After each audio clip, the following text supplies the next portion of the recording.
agama ini. Kami semua cinta kepada Allah, cinta kepada Rasulullah.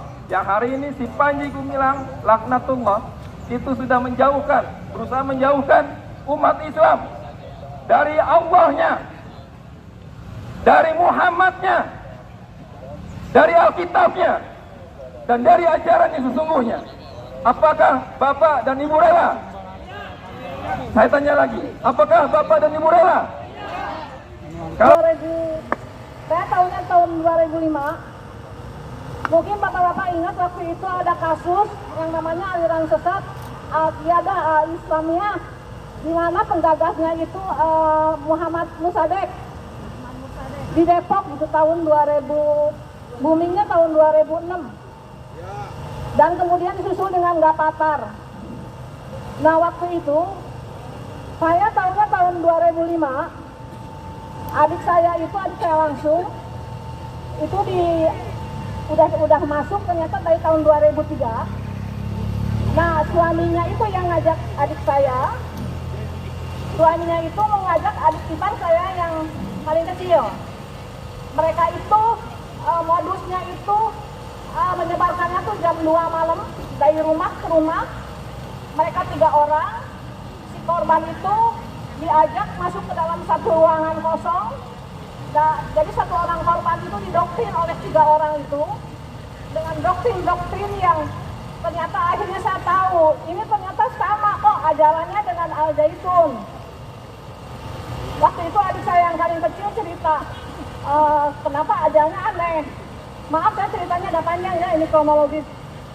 Terus udah gitu dipanggillah ustadznya itu. Dipanggil di depan keluarga, si ustadznya itu menerangkan di dalam papan tulis, menerangkan tentang Al-Quran katanya. Mereka main analogi, Al-Quran itu ibarat air dari hulu ke hilir. Katanya kalau air itu dari hulu bersih, ke hilir itu jadi kotor. Jadi Al-Quran itu udah tercemar katanya, jadi udah nggak bisa dipakai lagi. Nah udah gitu, saya konsultasi dengan peneliti aliran sesat namanya Pak Amin Jamaluddin yang memperkarakan Musadek ke pengadilan. Pak Amin. Pernyataan sikap Paguyuban Pengawal Negara Kesatuan Republik Indonesia (PPNKRI) tentang penyimpangan, kesesatan dan penistaan agama Islam oleh Panji Gumilang, pimpinan Ponpes Al-Zaitun. Berdasarkan kondisi terkini terkait berbagai penyimpangan ajaran yang telah disampaikan oleh Ponpes Al-Zaitun dan pimpinannya Panji Gumilang, diantaranya: 1. Meragukan keaslian Al-Quran dan menganggap Al-Quran adalah karangan Nabi Muhammad, sedangkan meragukannya merupakan kesesatan dan tergolong kafir bagi yang melakukannya. 2. Mengajarkan perbuatan dosa bisa ditebus dengan sejumlah nominal uang, sedangkan dosa hanya bisa ditebus dengan taubat kepada Allah dan tidak mengulangi perbuatannya.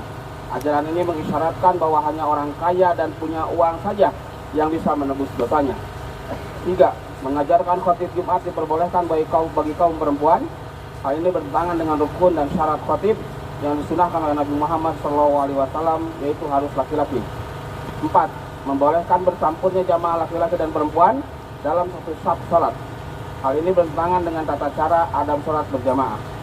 5. Menyebutkan bahwa masjid yang sesungguhnya ada di Vatikan, sementara masjid di Indonesia hanya tempat bagi orang yang putus asa. Hal ini bertentangan karena sesungguhnya masjid adalah rumah Allah dan tempat beribadahnya bagi kaum seluruh umat Islam, baik yang kaya, miskin, bahagia, sedih, dan sebagainya. Sedangkan Vatikan adalah pusat Kristen Katolik, tidak ada pusat masjid yang ada di sana. 6. Menyanyikan salam hafenus salam alaihim. Jelas ini adalah kesesatan yang nyata. Menyanyikan lagu ini sama saja dengan menyerupai dan menyiarkan agama Yahudi. Sebelumnya mohon maaf kalau suara saya kurang maksimal karena saya baru bisa makan minum nanti maghrib. Hari ini saya belum izin. Mohon maaf. Yang saya hormati saudara-saudara kami dari Paguyuban Pengawal NKRI, dari umat Muslim di Jawa Barat, kami ucapkan terima kasih atas perhatian, atas kepeduliannya terhadap kondisi umat Islam khususnya di Jawa Barat.